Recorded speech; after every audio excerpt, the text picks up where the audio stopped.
Saving these for the trail.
Keepsake of the old ones.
Red light means trouble.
They know where I am.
Outlander. What makes anyone else? It would be my honor to speak. I've heard of you, Huntress.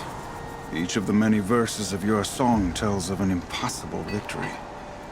The notes echo across the cut. You shouldn't believe everything you hear. That I know.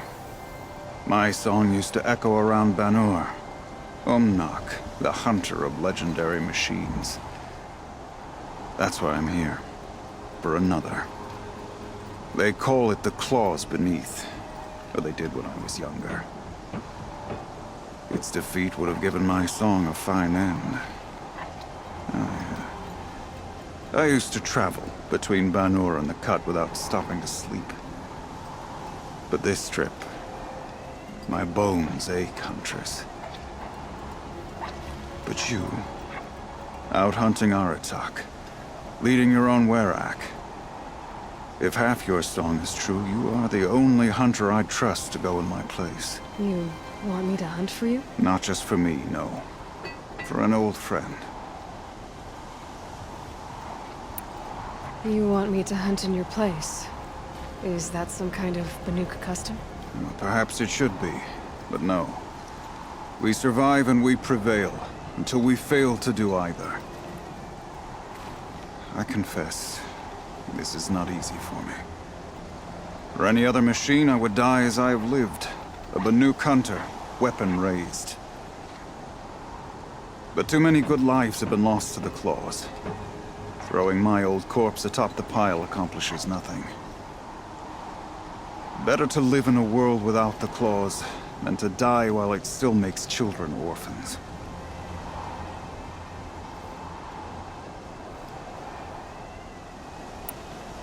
Sounds like you've got a reputation. To be Banuk is to push your body to its limits. I found my limits higher than most.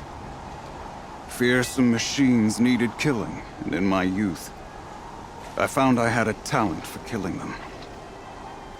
Even now, my name carries such weight that when the claws beneath re-emerged, the Werak came to me. Do you still have the same faith in yourself that your Werak seems to have? Perhaps I did. Before I held my bow in shaking hands. Noticed, for the first time, the spots on my knuckles. What a strange thing it is to be old. To stare backward and see such distance. But to stare forward at a looming wall. This is obviously important to you, Umnak. Are you sure you want someone else to take down this machine? No, I am no longer a match for the claws beneath. If I ever was. If I face it, it will kill me. Of this I have no doubt. The Banuk blood in my veins screams at me to take on the claws myself. But I must see it brought down. And dead men see precious little. A friend of mine. He died while we hunted the claws beneath. Many, many years ago. Would spilling my blood on his grave make him happy? Would it bring him peace? It seems unlikely. All right, Umnak. I'll do what I can. I've no doubt you can do quite a lot. The stories say the claws beneath returns here only once every 6 winters. The whispers I've heard say it now makes its home on the northeast edge of the cut. Hunt well. Talk so we can hunt.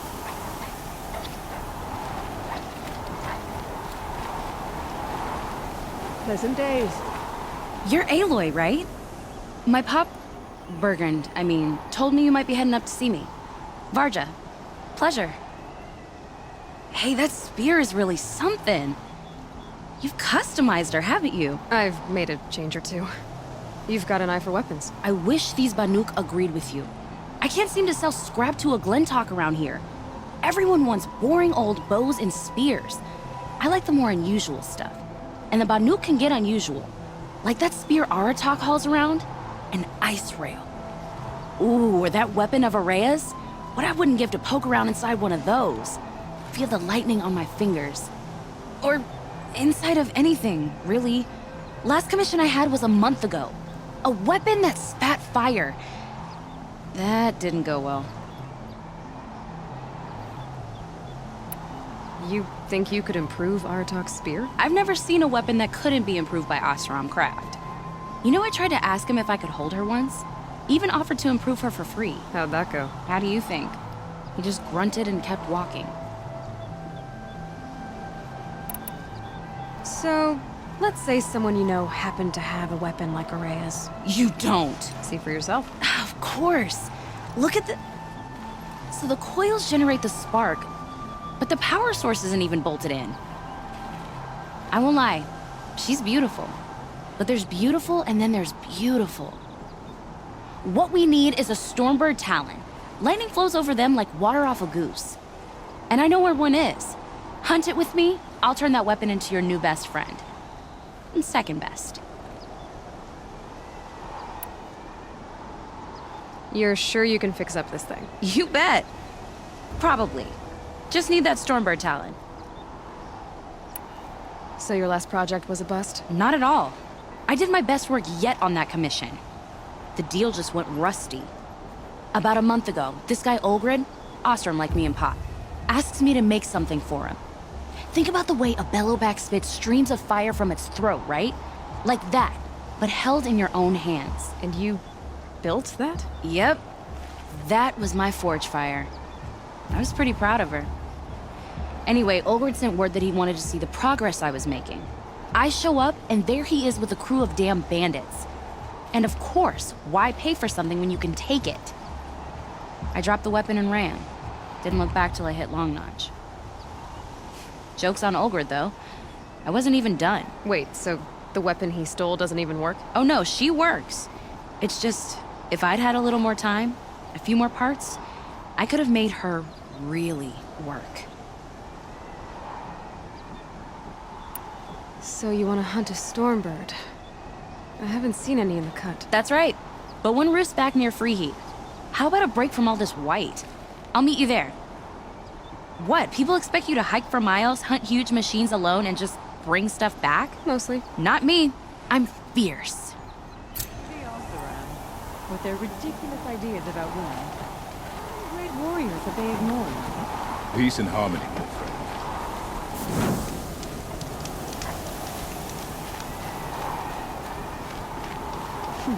Long Notch is well stocked, as you asked.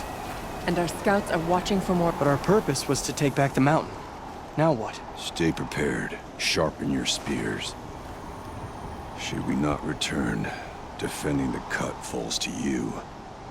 If our chieftain agrees with his course. Sounds like good advice, but let's hope it doesn't come to that. Chieftain? The weight of command is no small burden. I can see that. I take it you haven't spoken to Araya yet? Why should I? This is what she wanted, to return to Thunder's Drum. It is her only care. So I should have known she would find a way to push aside my spear. After the Karja took my sister, not all of her came back. Tell me what happened to the first expedition. Rhea led the way to the summit, but it was blocked by a great door. Some kind of cauldron, new metal. We tried to break through, but it was unflinching. We were exhausted, no way forward and machines behind. I made the call to push back. It cost us greatly. But to remain would have cost us everything. I had hoped to never subject Araya to that again. For what it's worth, I'm glad you're coming with me. Someone has to keep Araya safe.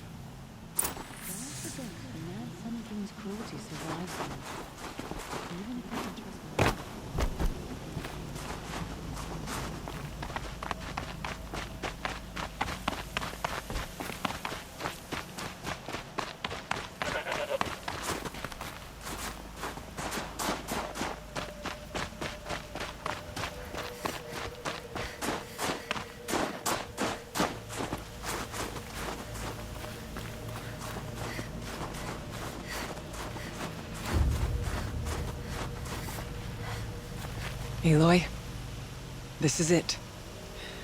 My chance to reunite with the spirit, and perhaps to reunite her with the blue light. It's not a chance I would have had alone.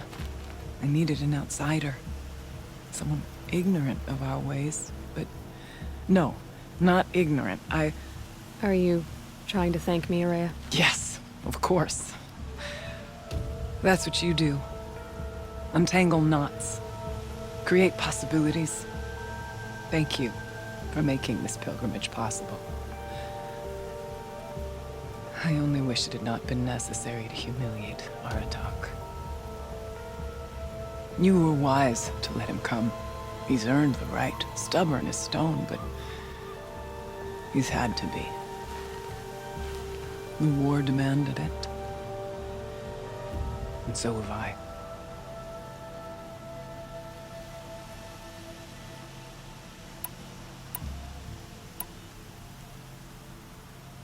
What did the war do to Aratak? He cut away everything, until only his true self remained. Unyielding ice. No Banuk has more sheer will. He fought the Karja for 1,000 freezing nights, yet always rallied his hunters at sunrise. It is said he endured 23 wounds in those years. His hunters counted them. He never complains of one. Instead, he complains that life with me is harder. He's right. What have I ever given him but struggle? Now that I'm chieftain of the Werak, I don't suppose I can order you to tell me about Silence? Aratak would never have presumed to grasp for a secret of the Conclave. But you are not Aratak, and if you have dealt with Silence, your need is well apparent. Silence came to Ban-Ur from the distant north, a young shaman of the Owl's Watch.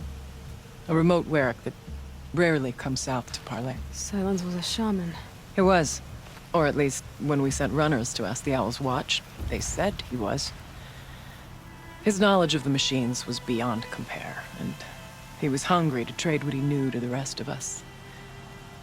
It didn't take him long to gain the trust of the Conclave, and eventually, an invitation to attend. What about you? Did you trust him? No. But he impressed me. He carried himself with poise and authority. I wanted to learn from him, but that was not to be. He was granted knowledge of our most sacred meeting place, the frozen caves of the Malmstrom, a month's march from Ban-Ur. He met with us there, as is custom at high winter. But when we next returned, the caves had been looted. Relics of the old world stolen. Holes cut in ice and metal. Yeah, that'd be Silence, all right. He vanished with the spoils. We sent our best trackers after him. None returned. And when we checked back with the Owl's Watch, those who had vouched for him were gone. As though he never existed. Some in the Conclave began to doubt he was even Banuk to begin with. And what do you think? He committed an unforgivable sacrilege. He's unscrupulous and dangerous. But also brilliant, skilled, and knowledgeable without equal. Except, perhaps, for you. Anyone else I would warn off, but you may be able to treat with him safely. Just don't lower your guard. I'll keep that in mind, Horea. Thanks.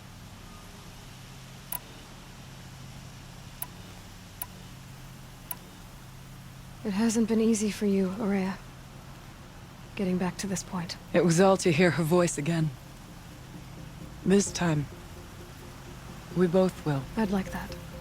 Are you ready then? Once we ascend, it will be hard to turn back.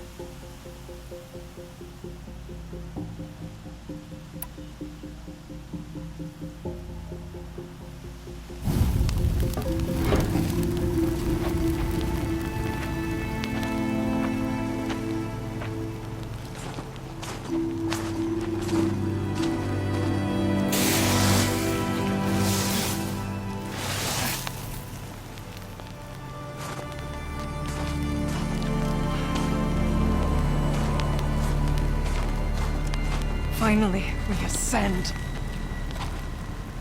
How? I don't see a way up.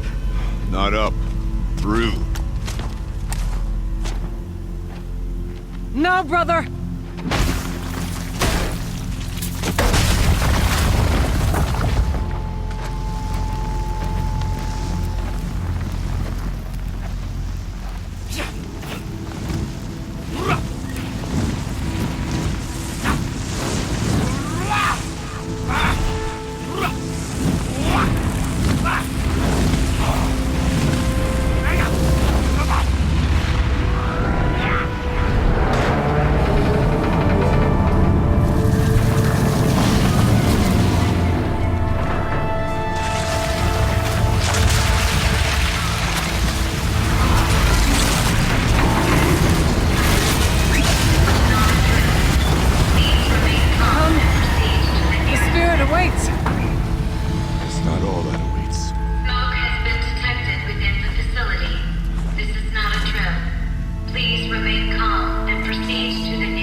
So you see, I too can call upon the power of the Old Ones.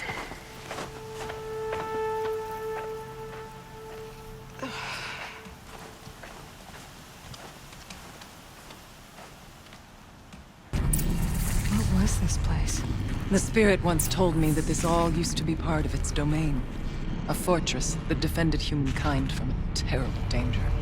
Fortress. It looks more like a machine. Is that not fitting? The blue light often dwells in machines. Let's just hope that some remains here.